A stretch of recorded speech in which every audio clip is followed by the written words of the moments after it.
Hello students, कैसे आप सब लोग। आशा करता हूँ सभी मस्त होंगे, अच्छे होंगे। और अपने YouTube channel Nurses Tech Online में आप सभी का एक बार फिर से स्वागत है।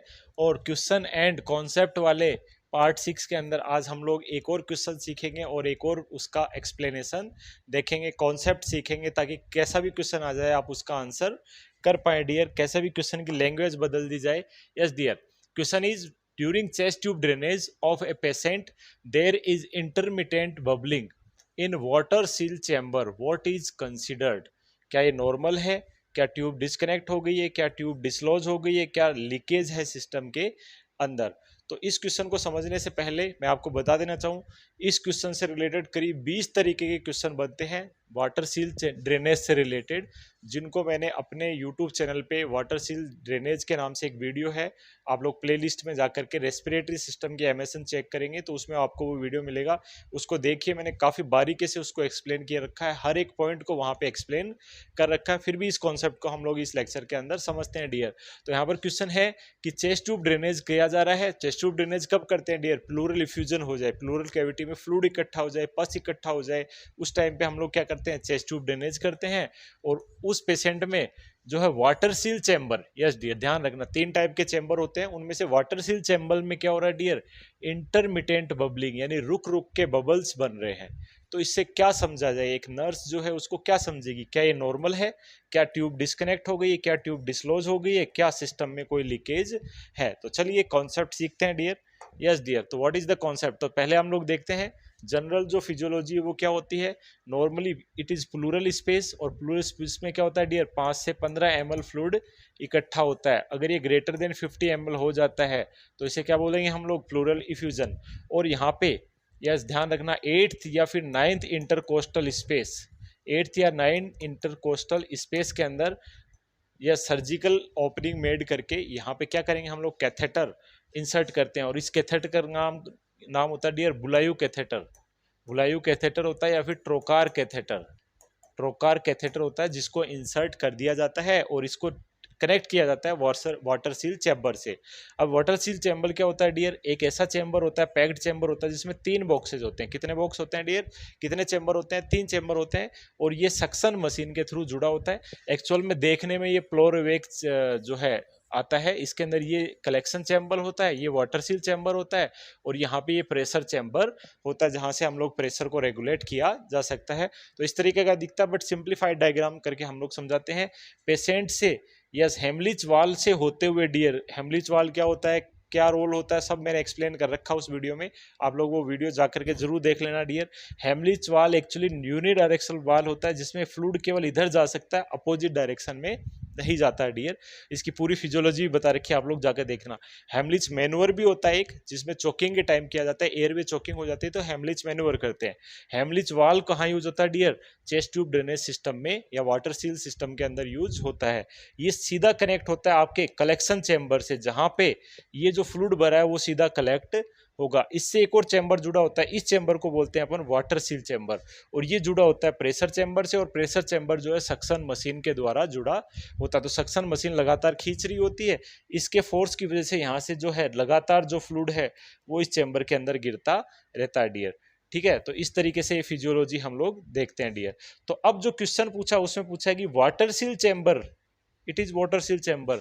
इस डायग्राम में ये वाला जो है ये वाटर सील चैम्बर कहलाता है। अब वाटर सील चैम्बर में अगर इंटरमीडिएट बबलिंग हो रही तो इसका क्या मतलब है, क्या आपको समझना चाहिए? तो वेरी वेरी इंपॉर्टेंट, तो इसको समझते हैं, लर्न करते हैं डियर। तो ध्यान रखना, yes water seal chamber, water seal chamber के अंदर इफ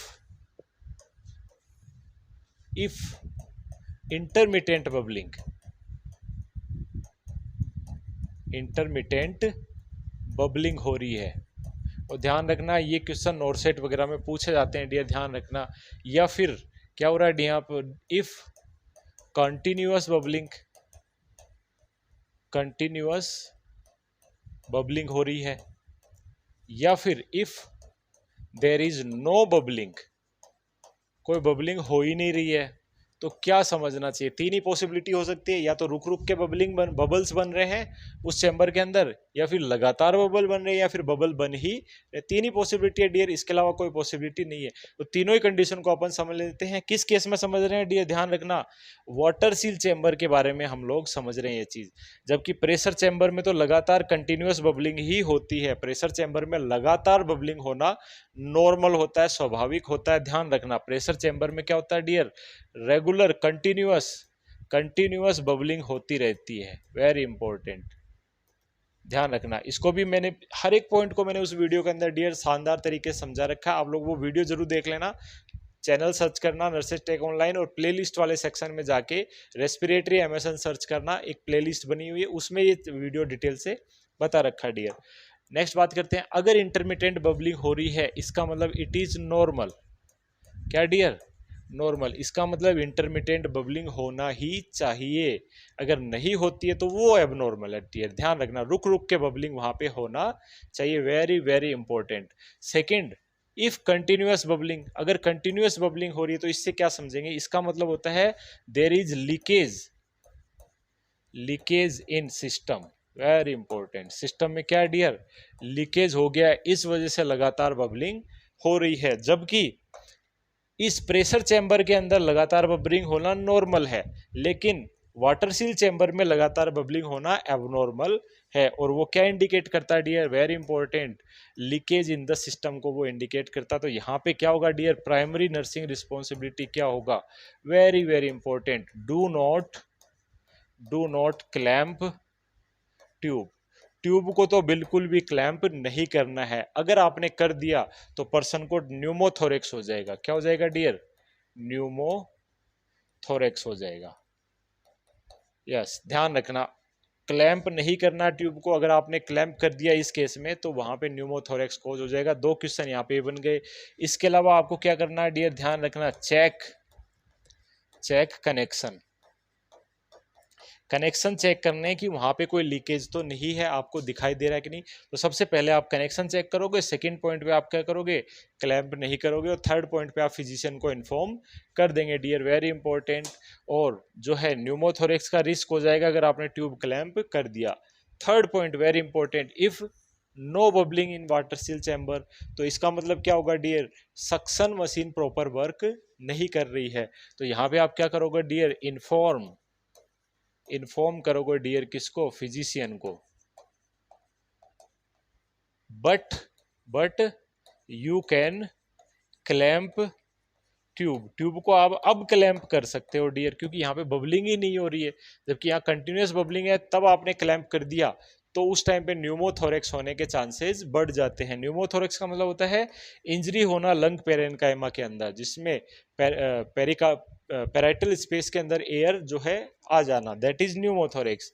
ध्यान रखना डियर। और रेस्पिरेटरी सिस्टम का जो है प्लेलिस्ट आप चेक करोगे तो रेस्पिरेटरी सिस्टम की एनाटॉमी, रेस्पिरेटरी सिस्टम की फार्मेकोलॉजी और रेस्पिरेटरी सिस्टम की एमएसएन, पूरे डिटेल से एक एक टॉपिक को मैंने प्लेलिस्ट वाइज वहाँ पे अरेंज करके टॉपिक बना रखे हैं, तो आप लोग वो चेकआउट जरूर कर लेना। रेस्पिरेटरी सिस्टम अगर आपको अच्छे से पढ़ना है तो उन वीडियोज को डियर आप लोग देख लेना, प्रॉमिस करता हूँ आपको अच्छे से समझ में आएगा डियर।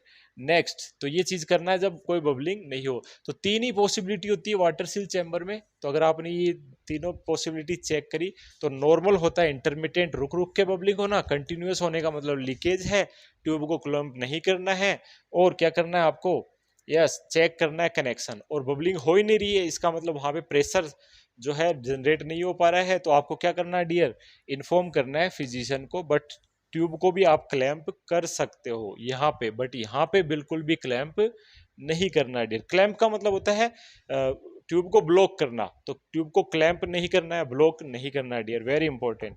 और सबसे लास्ट में अपन रिवाइज करते हैं, वाटर सील चैम्बर में इंटरमिटेंट बबलिंग है वो क्या डियर, नॉर्मल होता है। सेकेंड पॉइंट, कंटिन्यूअस बबलिंग आ रही है अगर वाटर सील चैम्बर में, तो इसका मतलब सिस्टम में क्या डियर, लीकेज है। तो लीकेज को आइडेंटिफाई करना है, डू नॉट क्लैंप करना है, और अगर आपने क्लैंप कर दिया तो वहां पे टेंशन न्यूमोथोरेक्स उस पर्सन को हो जाएगा। और थर्ड पॉइंट सीखा, अगर बबलिंग नहीं हो रही है वाटर सील चैम्बर में तो क्या होगा, देन क्लैंप द ट्यूब, आप ट्यूब को क्लैंप कर सकते हो फॉर शॉर्ट टाइम, छोटे टाइम के लिए, और फिजिशियन को आपको क्या करना है डियर, इन्फॉर्म कर ही देना है, वेरी इंपॉर्टेंट। और वाटर सील ड्रेनेज सिस्टम ऐसा टॉपिक है जिसमें 20 से 22 क्वेश्चन ऐसे बनते हैं जिनमें से एक आधा क्वेश्चन पक्का 100% जो है नोट सेट में आता है डियर, ध्यान रखना। और वो मैंने उस लेक्चर में डिटेल से पढ़ा रखा है, तो लेक्चर आप लोग जरूर देख लेना, काफी बेनिफिशियल होने वाला है। तो इस क्वेश्चन का आंसर, इंटरमीडिएट बबलिंग हो रही है तो इसका आंसर क्या होगा dear, it is normal, very important. और सबसे लास्ट में यही कहूंगा, अगर आपको वीडियो अच्छे लग रहे हैं तो वीडियो को लाइक जरूर कर दिया गया, थंब के साइन के ऊपर जाकर के लाइक जरूर कर दिया करो ताकि मोटिवेशन बना रहे डियर। और सबसे लास्ट में अपना टेलीग्राम चैनल भी आप लोगों को ज्वाइन कर लेना है, जिसका नाम नर्सेस टेक ऑनलाइन है। ये सर्च कर लो डायरेक्ट, या फिर लिंक डिस्क्रिप्शन में वो भी आप लोग देख सकते हो, डायरेक्ट ज्वाइन कर सकते हो। काफ़ी बेनिफिट होने वाला है इस चैनल को ज्वाइन करने से आपको। ओके डियर, तो आज के लेक्चर में इतना ही, और लास्ट में always keep smiling. Thank you very much.